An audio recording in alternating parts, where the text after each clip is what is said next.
Welcome to the Resilient Performance Podcast. I'm your host, Doug Kachijian, and today I'm joined by Robin Barnes. Robin has been a ski instructor and trainer at California's Heavenly Ski Resort since 1989. She is a PSIA certified Level 3 Alpine instructor, PSIA Western Regional Demo Team member, and PSIA Western Division Tech Team member. Robin spent summers as director of the Portillo Ski School in Chile. She speaks both Spanish and Portuguese and has twice earned a spot on Ski Magazine's Top 100 Instructors list. As a member of the PSIA's demo team, Robin is responsible for helping to develop the curriculum and teaching methodology for snow sports instructors throughout the United States. This gives her unique insight into how to improve skill development at scale. Robin, thank you so much for coming on. Would you mind beginning by just talking a little bit about your coaching background and how you got into coaching skiing and how long you've been doing it and where you're doing it now? Sure. Thanks for having me, Doug. Great opportunity and great to see your face and connect with you again. So my coaching started sort of by mistake many moons ago. I was an adventurous kid driving across the country, looking to get to the mountains, and stopped at Heavenly Ski Resort and asked them if they had any jobs I could have for the last month of the season. And I got a job working for the ski school selling tickets. They offered me a job the next season to come back and teach skiing. And I thought, well, I can put other stuff on hold for now. And 30 years later, I still love learning everything there is about coaching people and connecting with people and learning theory.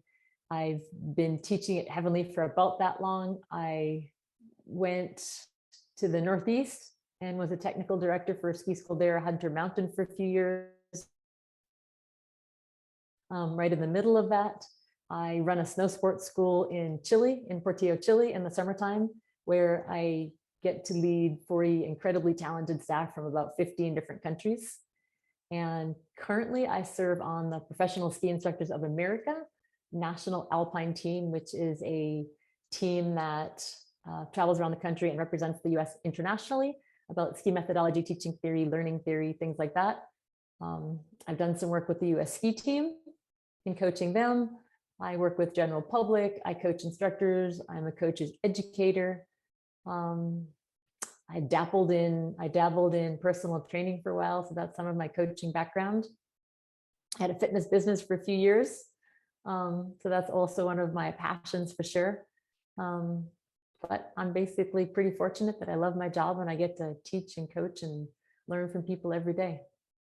Yeah, I definitely want to get into the PSIA demo team and kind of your curriculum development. And I think it's a good proxy for people even in different professions to just see how you teach skill development. It's something that's not very intuitive, which is skiing. But just for some perspective, I know that the last season's been a little bit weird because of COVID, but like what's your, in a non-COVID year, your typical schedule like in terms of traveling, teaching, and because you're like all over the world. And I think that's pretty cool. So if you could just share that.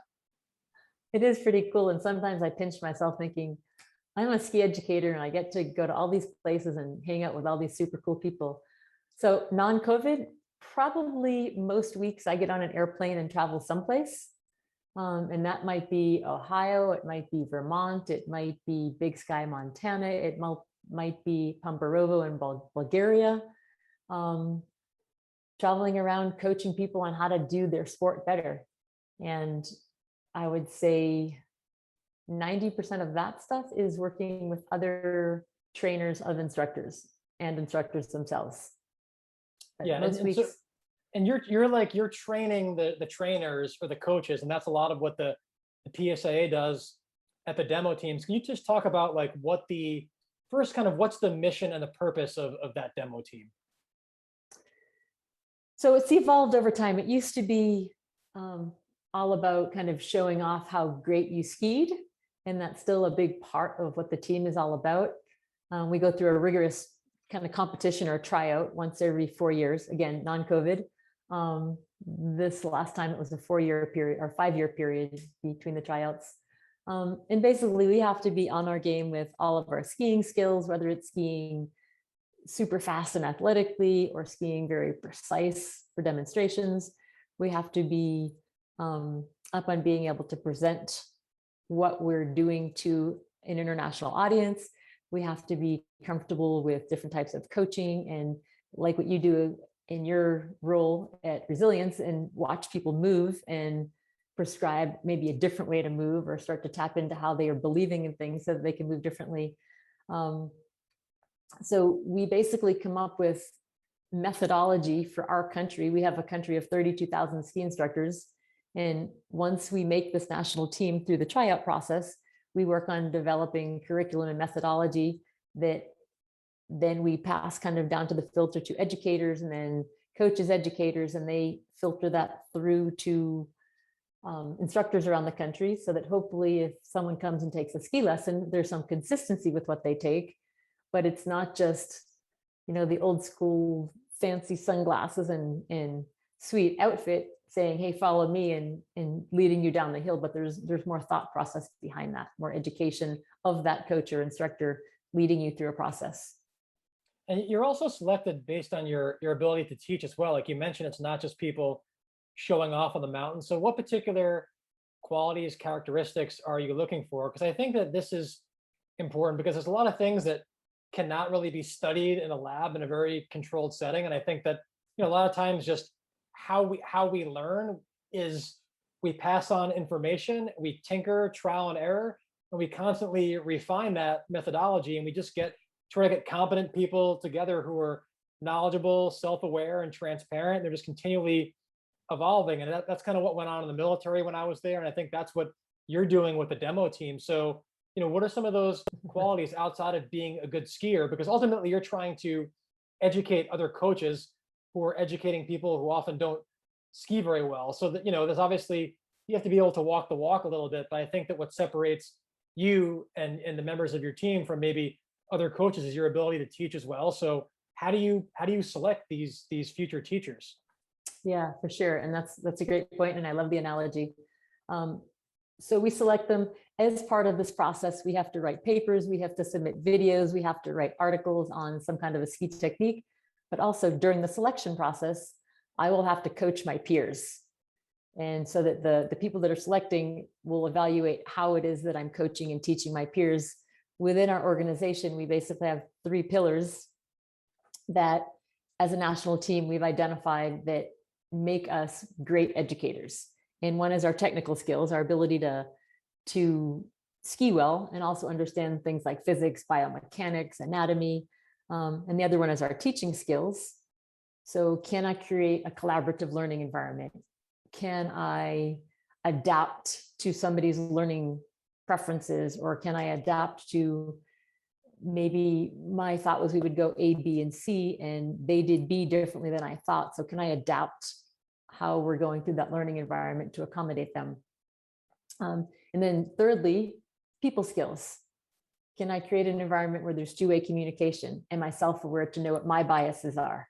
Can I manage that? Am I socially aware enough to notice, well, this person is thriving when they're at the back of a group, if it's a group lesson, or this person's, thriving when they're more in front. And again, just the social and self-awareness and management is a big part of leading any group, whether it's in the military, it's a huge thing, whether it's what you do in your job. So quick review of that. We have the technical skills, teaching skills, and people skills.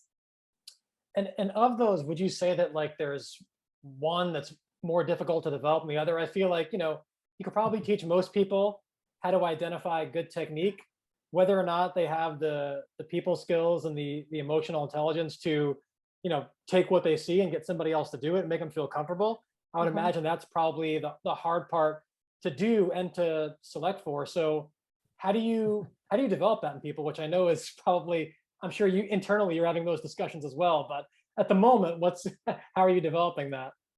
We are definitely internally having those discussions, because as part of our exam process, there's different certification levels in our organization.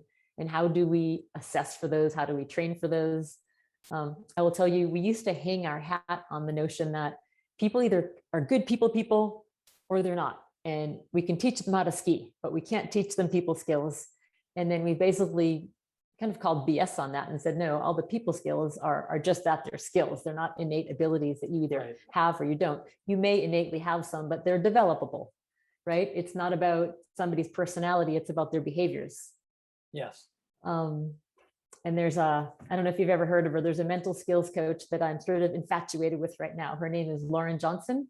Okay. And she talks a lot about doing reps to change your behaviors, and whether the reps are to create, bigger biceps or consistency in your behaviors. And maybe that behavior is, positive thinking or any other type of mental skill, but it's the same thing in changing a behavior in people skills, that you have to be consistent with it and do enough reps consistently so that the behavior changes. So if you have a bad run, for example, whether it's in an exam, an assessment area, or a competition, or you're just out tooling around with your buddies, do you respond by throwing your pull down and saying, I'm never going to get this? Or can you say, wow, okay, I didn't really manage my speed very well on that steep terrain.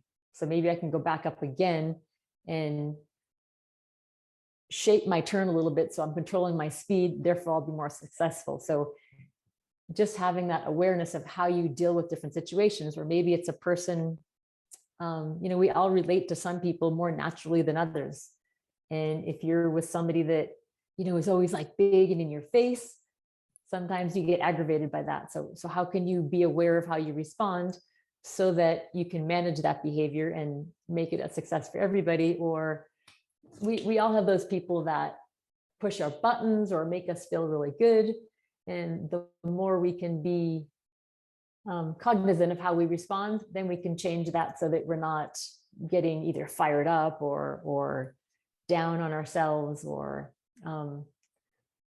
maybe you're the big person that's making somebody beside you uncomfortable.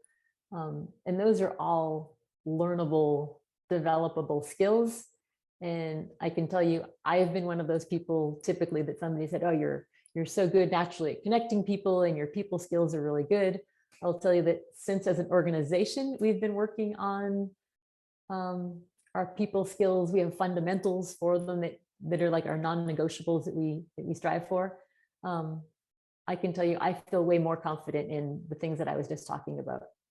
And you have a systematic way that you guys practice this stuff? So we're in the process of developing that right now. Okay. I think maybe 2 years ago, we just put out our fundamentals on that, which are having two-way communication, which are developing trust and relationships, which are, again, social and self-awareness and management, basically emotional intelligence issues, right? And right now we're in the process of figuring out how we assess those things. And it's things like listening skills, empathy. And so it's a work in process right now. No, and I think so many different disciplines, sports, organizations are recognizing that this stuff is really important, and that's why I love getting people from different fields on, because a lot of people are trying to solve the same, answer the same questions, solve the same problems, and I think the more people you get to bring together, the better chance you have of some kind of a collaborative effort in getting some of these answers faster. I know that the demo team, I mean, besides the internal audits that you all do, you also look outside your field a lot, and you have you're bringing in outside experts from outside the ski and the snow sport industry all the time to develop and audit your own practices. So what are some of the things that you do as an organization, as demo team, internally and then externally to make yourselves better? Because you're the auditors, but who audits you, and how do you audit yourselves? Yeah. Well, I'm going to answer that in two parts. Within our industry, we audit ourselves because once every 4 years, there's an event called Interski that happens someplace in the world. And skiing nations, usually upwards of 50 of them from around the world, get together to talk about best practices. And, it's a little bit of a dog and pony show out there skiing, but the biggest aspect of that is information sharing and best practices. And maybe we're, as an organization, marching pretty steadfastly in this direction.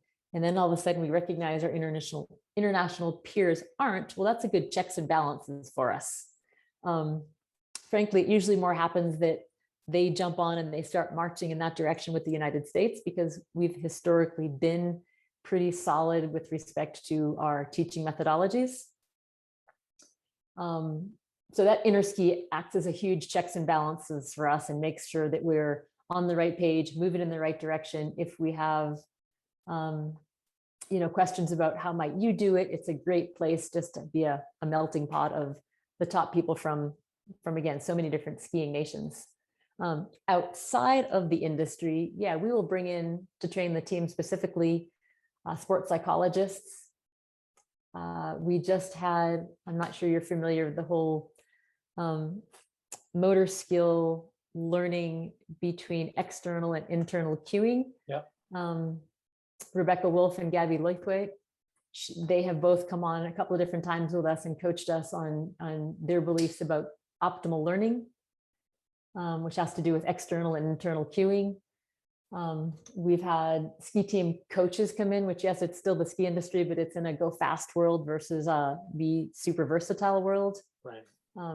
I will tell you, as individual members of the team, we're always striving and always looking for more information.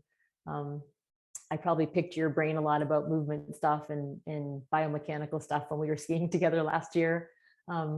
We're just, I think, lifelong learners of the sport to see how not only can we be more effective and powerful or athletic or elegant, depending on what kind of a skier you want to be, but also how we can be the most effective movement coaches.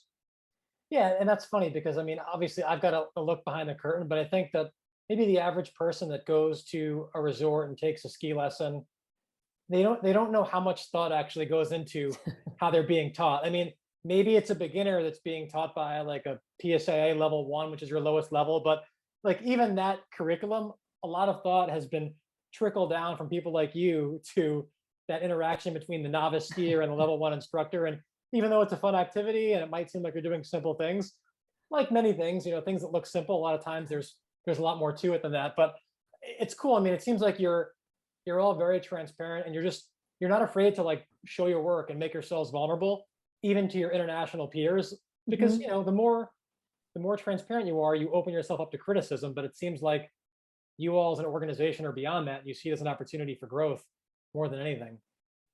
I would agree with that. And thank you for recognizing that. I will tell you that we have evolved to that, to being a very collaborative organization. So within our organization, there's 9 different regions. So like 9 different state governments, and then there was a national government. And just over the last, again, 5 years, we've worked at bringing those divisions together so that the East Coast isn't reinventing the wheel of what the West Coast has already been doing 5 years.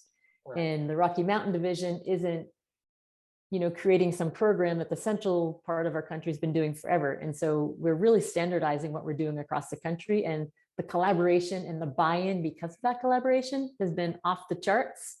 And I also have to thank you for a comment on recognizing what does go into a ski lesson. That I would agree, people show up and they think, oh, this person's, if it's a younger person being a ski bum for a while, and this person, I don't know, maybe they wait tables at night and they're teaching skiing right now. About maybe 5 years ago, I got a job teaching Spanish at our local college here.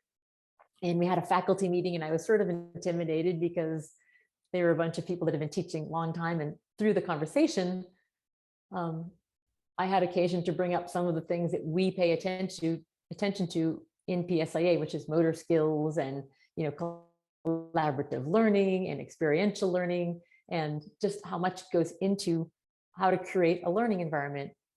And they looked at me like, I thought you were the ski instructor. Right. So here's even some fellow educators that were just surprised, creating learning outcomes. And they were even surprised that as ski instructors, how much depth we do go into and how much our framework really is kick ass. No, and I remember the first time, I guess the first person I met on that demo team was Chris Fellows, and he introduced me to people like you. But I mean, it's like the blend of biomechanical knowledge, psychology, motor learning, like all these things that go into your curriculum. And I mean, you're bringing in subject matter experts in all these areas, then trying to, amalgamate that into this teaching methodology, which again, it seems very simple when someone's getting a lesson, but like the amount of information that you filtered to create that curriculum, I think is very impressive. And I just wanted people to be aware of that, because I think, just showing up on a mountain and skiing, even at a novice level, seems like, oh, this person's just, like you said, they're waiting tables, and this is not their primary job. But at the lower level, maybe that's going on, but at the higher level, I mean, there's a ton of thought and collaboration that goes into everything you're doing to include, international collaboration, right? Hmm. And I know that you're downplaying a little bit the achievement of being on this team. Just for some perspective, how many ski instructors are certified by the PSIA, and how many people are on this demo team? Because it's a pretty small number over a pretty large number. So the organization is 32,000. I'm guessing the certified ones are probably about 30,000. Okay. And we go through a regional competition, just like most other sports. And then success in that regional competition allows us to go to the national competition.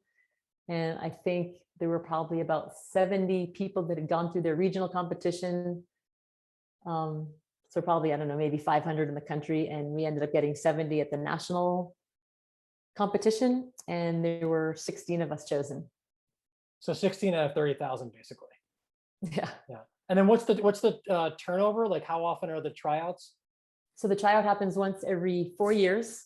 Wow. Okay. And then you represent the United States for 4 years as a national team member. And I just this last April made my fourth term. So I got a No couple term of years, limits. no term limits. Okay. No, I mean it's amazing. And another kind of sort of timeless sort of discussion that transcends any kind of discipline is this the bottom up versus top down. Obviously, as the demo team, you're trying to create sort of a national standard for teaching methodology that trickles down to all the local organizations. But at the same time, you want to allow the local organizations to have some autonomy and ability to innovate, because you might learn from them, right? If you're just totally dictating what goes on, there's not a lot of exchange and things can get kind of stagnant. So how do you all, as an organization that's always evolving and trying to improve your practices, how do you kind of reconcile that sort of national standard you're trying to create with allowing, you've got a lot of locally certified instructors who are also very competent, allowing them to sort of thrive and innovate while also adhering to your model? So I think one of the beauties in our model or models is that we believe in being tight on the concepts and loose on the details. Okay. And so there's some concepts that are important, some fundamental things, some sort of non-negotiables to reach, but how you get there is completely up to an individual. Like the different regions around the country that certify, yes, the standards are the same, but the process you use and how you get there is all individual. Okay. And as far as there's not another organization within our country that certifies ski instructors. We used to have an amateur one. I think it's no longer in existence, but you might have ski instructors from a different country, from Australia or from Switzerland, that have gone through a different certification process. And those are recognized here.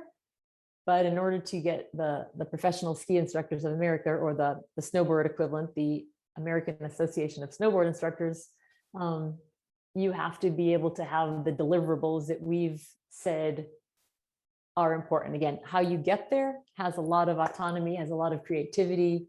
The style that you want to have, whether it's in your skiing or your coaching, is sort of up to the individual. And you sort of alluded to this earlier, but one thing that I think about with skiing, and it's also true for coaching, is that it's pretty simple, but that doesn't mean that it's easy. Yeah, sure. Right? You have to stand on your outside ski. You have to keep your center of mass moving with your skis. And they're simple concepts. They're just not always easy to do. And I think you could always say the same for coaching, is that it's pretty easy to get someone to slide on skis and control their speed, whether it's on a beginner area or in the steeps. But it's not easy to do it because there's so many variables when you have the human interaction, how the pacing that you need, the risk taking that you're comfortable with, what background you bring into it. Again, are you body intelligent? Do you like taking risk? Do you have performance anxiety? You'd be surprised how many people come to a lesson with performance anxiety. I'm not, because I deal with those people all the time, but I can understand. Yeah, totally. And wait until the last day of their 7-day trip to take a lesson because they wanted to feel confident and get their skills up before they took a lesson. Yeah. And I'm not criticizing those people because, again, we all deal with we deal with performance anxiety differently. But there's just so many different variables that make it difficult to apply some simple concepts. Yes, it seems like you give the local chapter some discretion latitude as far as like how to implement sort of the governing body or the national body's marching orders. So what are those kind of like non-negotiables that you're saying, like these are the things that we don't care how you execute it, but this is what's really important and we expect you to adhere to these fundamental principles? Yep. And just for clarification, in the last few years in working at creating consistency around our country and buy-in around our country, we've had task forces from all the different members of all those different regions that have helped to build that stuff. Okay. So it's not like there's a guy in the upper office saying, you must do it this way. So it was collaborative the whole time. Yeah. It's evolved to being collaborative. Okay. Right. Again, it's harder to get buy-in and have people feel the pride of ownership if someone's always dictating it to you, right? Any good leadership style is you get here, but let's figure out collectively and collaboratively how we're going to get to that process. That's going to always create buy-in, no matter whether you're selling hot tubs, looking out of my hot tub that I just drained, or trying to build good coaches or any field at all. So we basically, in the 3 tiers that I mentioned earlier about technical skills, people skills, and teaching skills, there's certain fundamentals that we've deemed as our national standards. And again, it's not the big guy in the office saying, here's what you have to do, or our national team even. We did come up with the original version of technical fundamentals, but the teaching and people fundamentals have been an effort from all the divisions around the country. And are you curious about what those specific things are? Well, you know what? I think a good place to start, well, with the technical, because outside of skiing, like in strength and conditioning and different movement professions, there's a lot of discussion about many skills. There's this idea that technical models are overly rigid; they don't allow for individual expression, and if you try to like drive a technical model down an athlete's throat, that you're kind of stifling them. I kind of see it more in the middle. I think that there are sort of like, even if you're like running, right, there's certain principles. It's a technical model that I think there's some probably absolutes or some principles that everybody should somewhat adhere to you, and kind of like what you're doing as an organization, how you get to that point in your individual expression. There should be some latitude for that, but when we're talking about like executing a sports skill, a lot of it comes down to physics, and skiing, running, Olympic weightlifting. Like there's certain things that if you look at high level performers, yes, there's like a bandwidth and a variation where to the eye, it might look a little bit different, but I would argue that if you look at elite performers in most sports, to me, they look more similar than they do different. And I think, if you look at like a novice skier versus an expert skier, like even an untrained eye could be like, that expert skier just looks more balanced, is more fluid, just generally looks more athletic, even if they can't articulate in biomechanical terms what the differentiators are. So when it comes to the technical model, like, assume that a lot of people haven't skied, but what are kind of the absolutes in your technical model that regardless of kind of individual expression, learning style, athletic background, these are the kind of the pillars of good quote unquote skiing? Okay. Love that, because you're right. They all have to do with biomechanics and physics. That your weight goes to the outside ski, right? So if you're playing soccer and you're running that way and the person you're covering goes that way, right? Are you going to push off your inside leg to change direction, or are you going to push off your outside leg to change direction? So it's the same stuff. Weight goes to the outside ski. Your center of mass moves with your base of support. I can tell you, I got a unicycle not that long ago. I've been playing on it.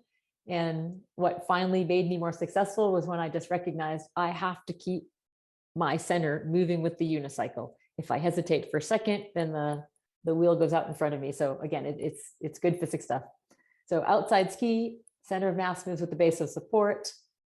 That you adjust how the ski is tipped on edge with either tipping your whole body in or creating angles with your body. And again, I'll use the runner changing direction for the same thing. As a runner goes to cut, they will kind of push off the inside of their foot, but their knee goes in, and there's a little bit of angles created in their body to create a platform from which to change directions. And let's see, manage the overall magnitude of pressure. Yeah. So like if you're riding your mountain bike and a little bump is there and you want to catch a little bit of air, right? You're not absorbing pressure, you're kind of like pushing off the bump. But if you're a little bit risk averse and you don't want to catch air, well, then you might just flex all your joints and absorb that bump so your bike's not going in the air. So same thing on skis, right? And then the last one is that the lower body moves more or comes around the corner more than the upper body. Yep. And again, we can see in football and soccer, in hockey, all kinds of images where, again, person's changing directions and the outside leg is long where the weight is, and their upper body is sort of facing in the opposite direction.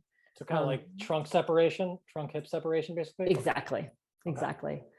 So there's 5 of them. So it's outside ski, center of mass over base of support, manage the edge angle of your skis by either leaning your whole body in or creating angles, manage the magnitude of pressure, and with the lower body, the trunk separation.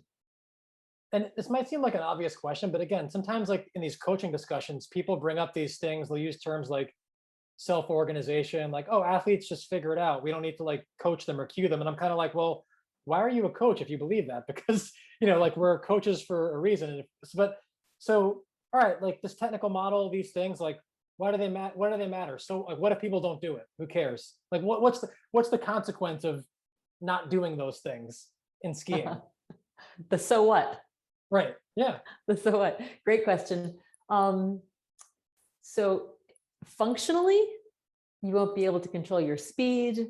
You won't be able to manage terrain. You won't be able to provide good demonstrations for your students that are technically accurate. You'll be more susceptible to injury. So these fundamentals that we have, it took us, believe it or not, a couple of years to come up with these things because, and I know this happens in strength and conditioning coaching all the time, it's so easy to have personal biases. Like, when you ski, you always have to keep your inside hip elevated, which of course would put weight on your outside ski. But to say that you have to keep your inside hip elevated, if you say that's a fundamental, and that's flawed because that's your coaching cue to accomplish what the fundamental really is. Right. And again, maybe my bias is to keep the inside hip high, or maybe my bias is to drop my shoulders down the hill. And again, that is also a coaching cue to accomplish the goal of what really matters is keeping my weight on the outside ski. Sure. And so we came up with these fundamentals so that when instructors traveled from one resort to another or one part of the country to another, that it was clear in their brains what they were being coached on. And it was clear to the trainer's brains what they were coaching versus, again, those personal biases that are coaching cues. I'm trying to think of some that I see in the gym all the time. Nothing's coming to my mind right now, but we all have movement biases, things that are important to us. And whether it's because they're things that we work on in our own movement or things that we've just seen. And, it's not important that you keep your lower back pressed against the floor in an abdominal exercise, right? What's important is you maintain a neutral spine and you have some muscular tension in there. But the lower back onto the floor is simply a movement cue to accomplish that.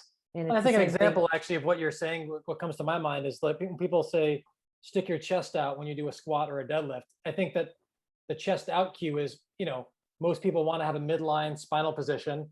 The flaw most people tend to have in those movements is they overly round the spine. So they'll say chest out to preempt the rounding of the spine. But really, like, you don't actually want chest out. You just want neutral.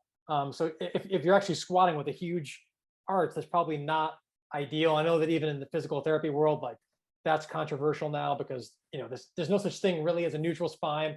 It's hard to measure, but I think as a concept, it's valid. And again, it's if you don't have any kind of model, then it's like nihilism. It's like, all right, well then anything goes. How do we even have a a discussion. But yeah, I mean, whether you agree with it or not, chest out isn't the goal. It's a cue to get people to neutral, whether you think that's good or not. But neutral is Right, the goal, not chest out per se, which is right, similar to you're talking about like the keeping the one hip higher than the other to get on the correct. outside edge of the ski.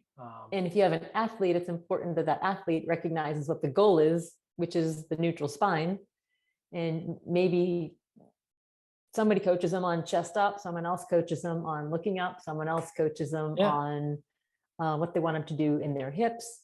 And it can easily be confused as well. I'm getting all this different feedback from people when at the end of the day, what's important is that the spine is neutral. Yes. So Yeah. that would be the fundamental. And this is also kind of a discussion that coaches have in other sports, other fields is, the balance between like, how much do you want to coach somebody versus just allow them to kind of develop. So in the skiing world, because I think that skiing probably isn't as intuitive. Like, when I grew up, like I played basketball in the backyard for hours and I had coaching too, but there's some sports where if you get together with other kids, you can kind of figure it out and they're more conducive to kind of learning on your own. I don't know if skiing is as intuitive as some of like the ball sports that you just are, because even strategically playing basketball and playing hockey are like kind of similar in terms of, the tactics and the strategy and manipulating space. But there's a lot of things that are intuitive and human nature that kind of work against you when you ski. So I guess I'll first start with like the difference between maybe coaching young skiers versus older skiers. Like in a younger skier, like if you were trying to raise like a skiing prodigy, like at what age would you introduce them to coaching, and how much time would be spent doing very like formal coaching and drilling versus just letting them play in the snow and letting them kind of figure things out? Because as you've probably seen, I mean, the younger people are, the quicker they can do all those things that you mentioned in your technical model, because there's less barriers to learning neurologically and psychologically when you're younger. But yeah, so like in a younger person, blank slate, like what would be your sort of coaching balance between like, I want to coach them really hard and adhere to this technical model versus just getting mileage and letting them have fun and play? Okay, so cool question. And my husband and I just last night were watching the Little League Championships. I think it's Little League. They were under 13, so 11, 12, and 13 years old. Yeah. And watching these young athletes, in some cases, like sort of this uncoordinated run to the base because maybe they were going through some, growth spurts. But like the swagger they walked up to the plate with and how they'd, swing the bat a few times, give the pitcher the little stink eye. Is that stuff where they coached that? Did they learn that? I don't know, but I got a huge kick out of looking at it. I think you sort of hit the nail on the head again, where, yeah, when we're coaching young kids, I'm a believer in not specializing them too soon, that there's specific sport skills that you need to learn to be good at all sports. And if you start getting too specific technically on coaching kids too soon, instead of just exposing them to lots of different sports, it might not benefit them in the long run. They might not become all-around athletes. They might just be so one-dimensional in their approach. I think it always depends on the child and their state of biological development and emotional development for that matter. But putting kids in situations that teaches them things instead of maybe doing drill after drill after drill is my preference. Okay.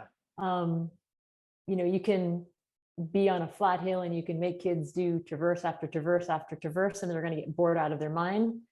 That's trying to manipulate the skier, or you can manipulate the environment in such a way so that they're learning cool things. I started helping coach some mountain biking classes this summer, and we had this group of kids and a relatively new coach leading the group. And literally it's a week-long course, and the first hour of the class was spent in an area about 30 feet long by 30 feet wide and 6 cones put up, and the kids would ride through the cones doing a drill, stop, get off their bike, stand in line, do it again. And were they valid skills? Absolutely they were. After about an hour, the coach finally said, "Does anybody have any questions?" And this little girl goes, "Yeah, can we go for a bike ride now?" And that's just so indicative of how kids learn. Like it's got to be playful for them. It's got to be fun. If we break things down into a part approach too much, then we're going to lose them. Okay. So this coach could have done just as an effective job taking them for a bike ride and then setting up scenarios, whether it's catching air over a little bit of a jump or avoiding this pine cone and going around this tree, that could have accomplished different things through play and through exploration instead of such a kind of didactic approach with the drill.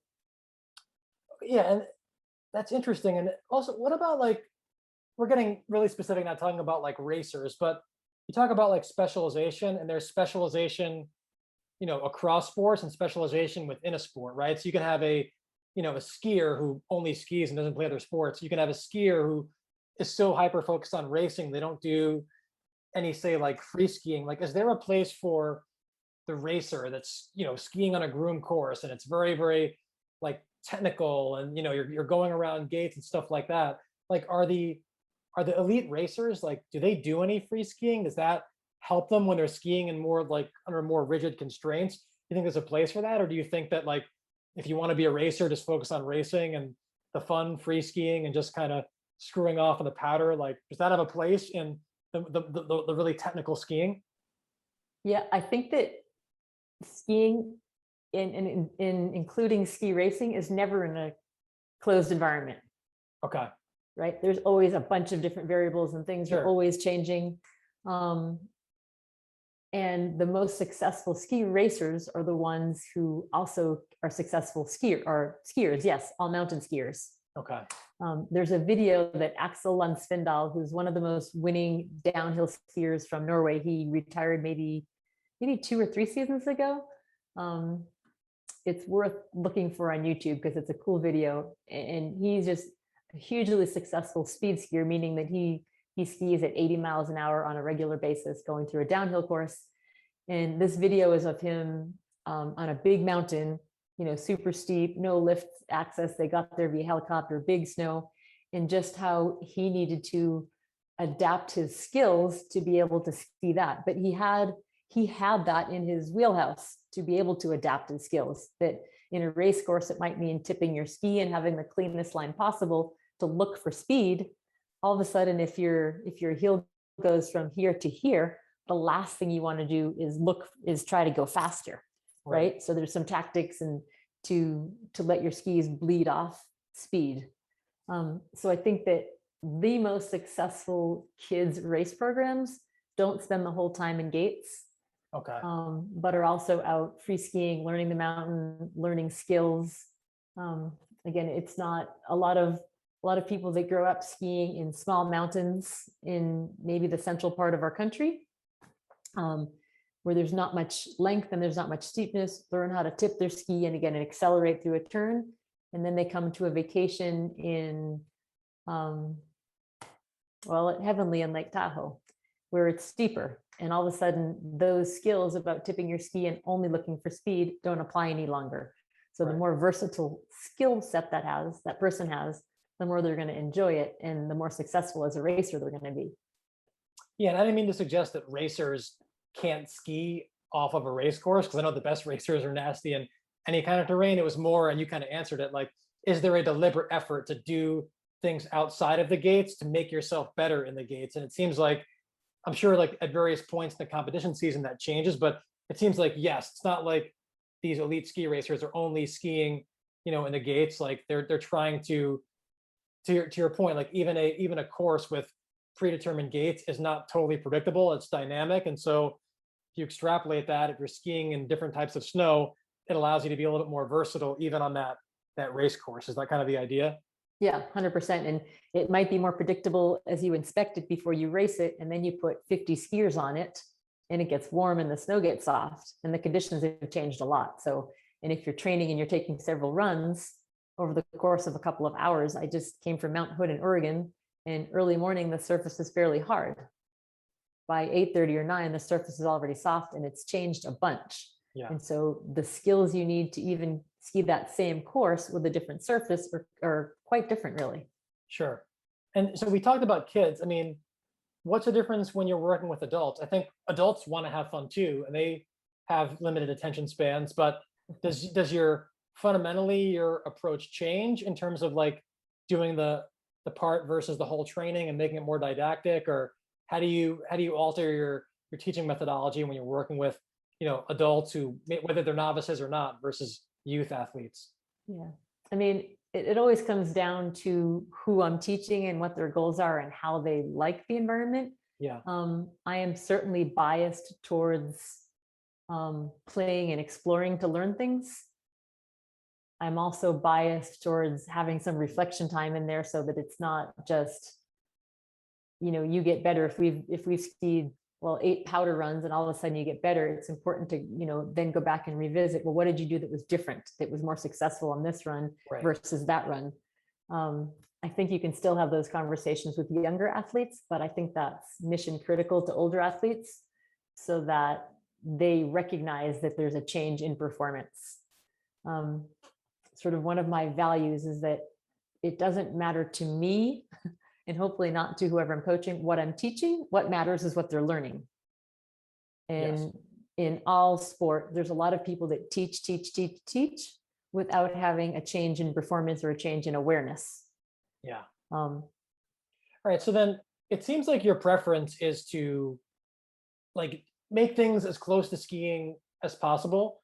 What do you think is the role of drills? Like when do you use a drill and really break something down versus using the environment or the terrain to teach a technical point? Because right, the point's not to be great at drills, at least in your case, it's to create good skiers. But how do you use drills, or do you use drills as a means to an end? And when would you use a drill versus trying to manipulate the environment or the terrain again to reinforce a technical mhm. point? uh, I like that. So some of the places where I travel, like in Ohio, is 220 vertical feet, and it's not particularly steep. Okay. And literally in a day, you'll do hundreds of runs. And so it's not like where you and I skied together most recently at Squaw Valley. It was a powder day, and like there's a playground there. There's so much inherent learning just by being out there, right? So then I need to be a little bit more creative in how I create that learning environment. So we might do some drills there, and I might literally park my butt in one spot on the hill and have people just have a lot of repetition of those drills. And then we bring it back into the skiing. But specifically to answer your question, I use drills probably more than anything to create an awareness. Like to go back to our example about keeping your weight on your outside ski. I can share with you that I see that your weight is not necessarily on your outside leg. And you can not distrust me, but if all of a sudden I ask you to do something, maybe just ski and lift your inside ski off the snow the whole time. If you are challenged with that, then you think, oh, and you have a whole different awareness of what it means to keep your weight on your outside ski. So I've created an awareness for you. I can also do it to help to create a sensation. I mentioned earlier this international event called Interski. I was participating in a clinic with the Koreans one day there, and they had us do kind of this funky drill where you get super low and flexed to change your edges, and then you reach your outside leg out away from you. It's called like an outrigger turn. And that wasn't the purpose of their clinic, but in doing that drill with them, poof, a light bulb went off to me for a sensation that I wanted to later seek in my own skiing. So I can create an awareness with it. I can create a feeling with it. Or I can start to create a new neural pathway with it. And so if my default is to lean my whole body inside of the turn and keep my weight on both feet, that's what my body is really good at doing, right? That's where I have all that myelination. I own that movement.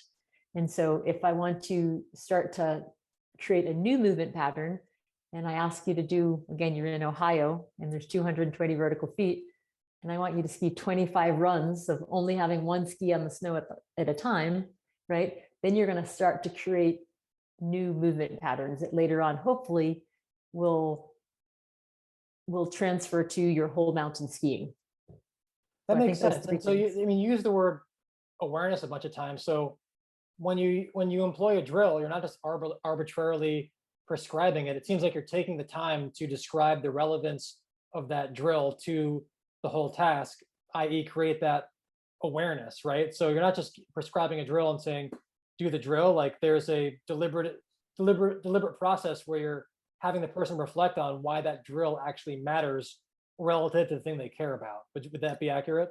100% that it does. So what matters is that what they're working on in the drill eventually applies to their whole mountain skiing. Got it. And as far as like using the environment to teach, one of the challenges with snow sports is that there's definitely some inhibition and there's some psychological barriers because it's like, yeah, this terrain will teach you if you do it correctly, but if you're looking down at a very steep face and unpredictable conditions, sometimes your psychology can work against you. So how do you kind of manage some of those psychological inhibitions so that the environment is working with the person and not against it? 'Cause it's very easy. I mean, it's a lot of times, and just having done some of this stuff with people like you, there's a razor's edge between when the environment is actually helping you and then when the environment's triggering something in your mind where now your mind's not allowing you to achieve some of those technical points that you're trying to reinforce. Mhm. Yeah, and everybody's got their own different levels of that. Some people are huge risk takers, some people are completely risk averse. I tend not to be a very fearful skier. Not that nothing scares me, but so it took me a long time to start to understand people's fear. And probably one of the best tools that I use is I am not just afraid of spiders. I guess I have a phobia of spiders, like brings complete and utter terror to me. And I think, is this really me who's screaming?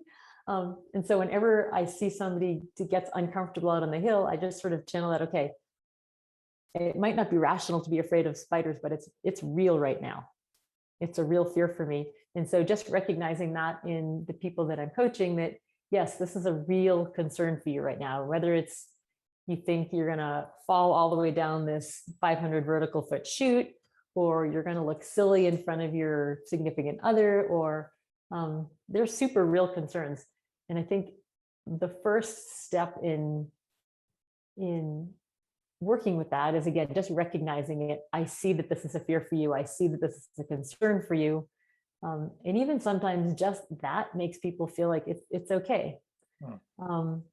And then maybe this is a little bit of my comfort with the military background, that just because you're afraid doesn't mean you can't do something. It means you're afraid.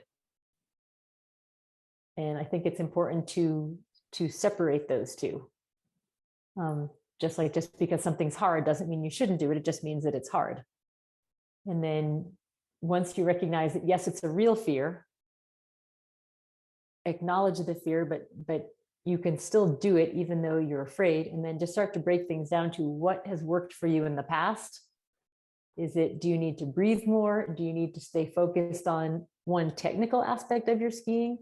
And having that focus on your technical skiing might take away all that negative banter about being afraid or being concerned of looking silly.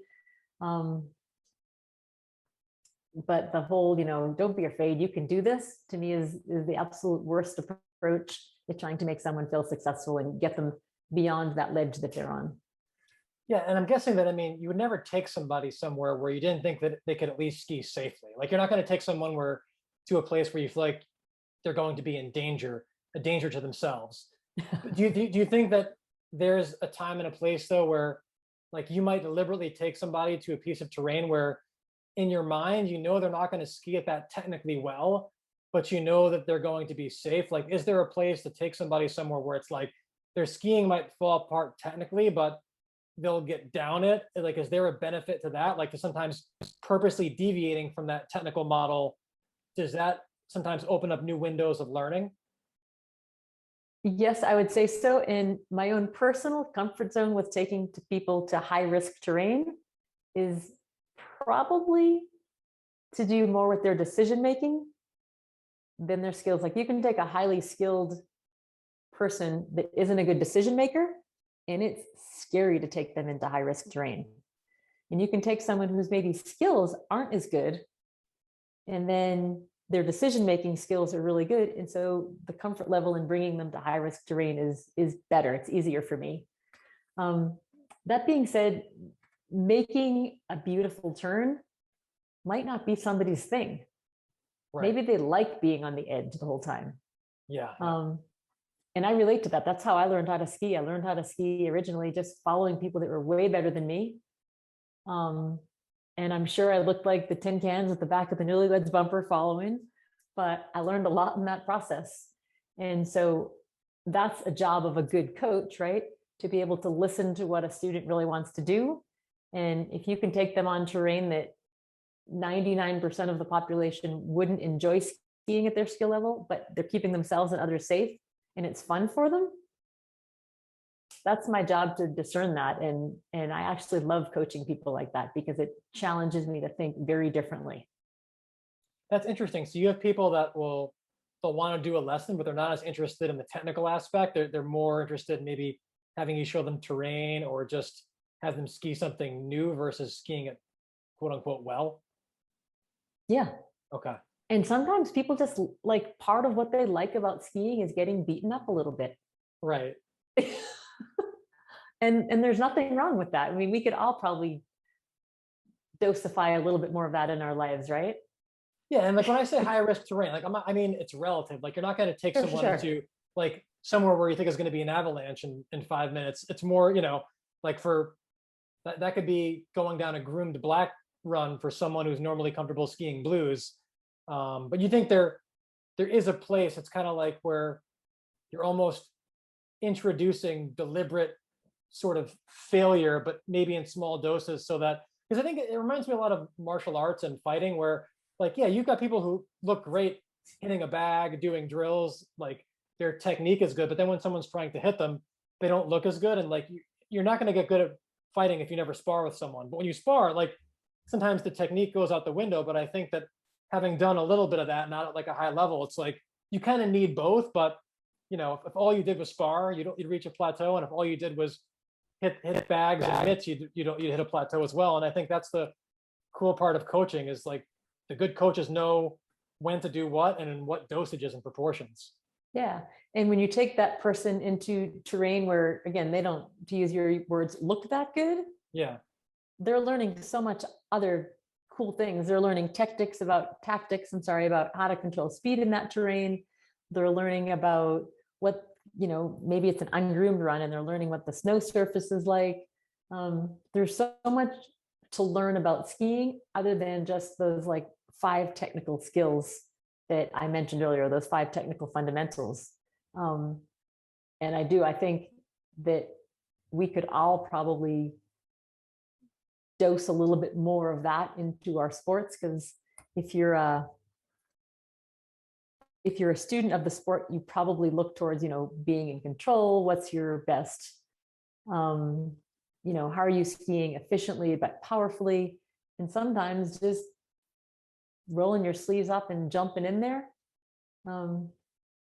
You learn a lot in that. And then when you go to the stuff where maybe you actually would belong, it's easier. And then you're going to take more risks on that stuff.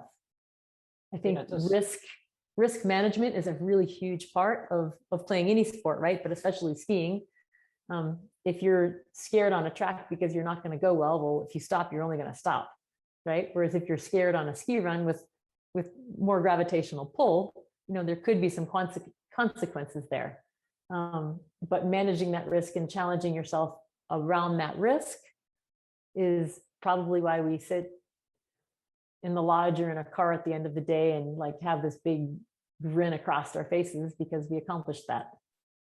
Yeah, it kind of reminds me of the military where, there's a saying that like no plan survives first contact with the enemy. But just because that's the case doesn't mean that we don't plan for things either. Like you want to have a technical model, but you should also know when you need to deviate from it too, and then go back to it and then when to deviate. That's, that's the cool part of this whole thing. And why I wanted to get you on to kind of talk about, when to zoom in versus zoom out, when to be technical versus just kind of let it rip a little bit, obviously while being safe. And I mean, I'm sure there's a lot more that we could talk about, but where can people learn more about how to connect with you, and even if they wanted to ski with you or learn more about the PSIA and your methodology there, whether they're skiers or non-skiers. Yeah, so they can learn more about me on our PSIA website, but that might be a members only access on that, but it's the snowpros.org. Okay. I'll put links to all Um, this stuff too, but yeah. okay, and I'm super happy to share my email. Super happy to be a resource for whomever. Um, and again, I'm sort of digging coaching skiing with general public or instructors. So yeah, I would welcome anybody to come to Heavenly Ski Resort and come ski with me there. Or when it's not COVID, come visit me in Portillo, Chile. And I can attest that that is an awesome place. They're both awesome places, but Portillo's really awesome. And if you live in North America and want to ski in the summer, that's the place to go. So yeah, if you're in the Tahoe area, go find Robin. You won't be disappointed. Well, thanks so much for your time, and look forward to reconnecting again soon. Thanks. Super fun conversation. Thanks for all the good questions and thought provoking. Take care. Thank you for listening to the Resilient Performance Podcast. For 10% off our continuing education membership platform, please use promo code PODCAST at our website, resilientperformance.com, and be sure to join our mailing list for monthly exclusive content.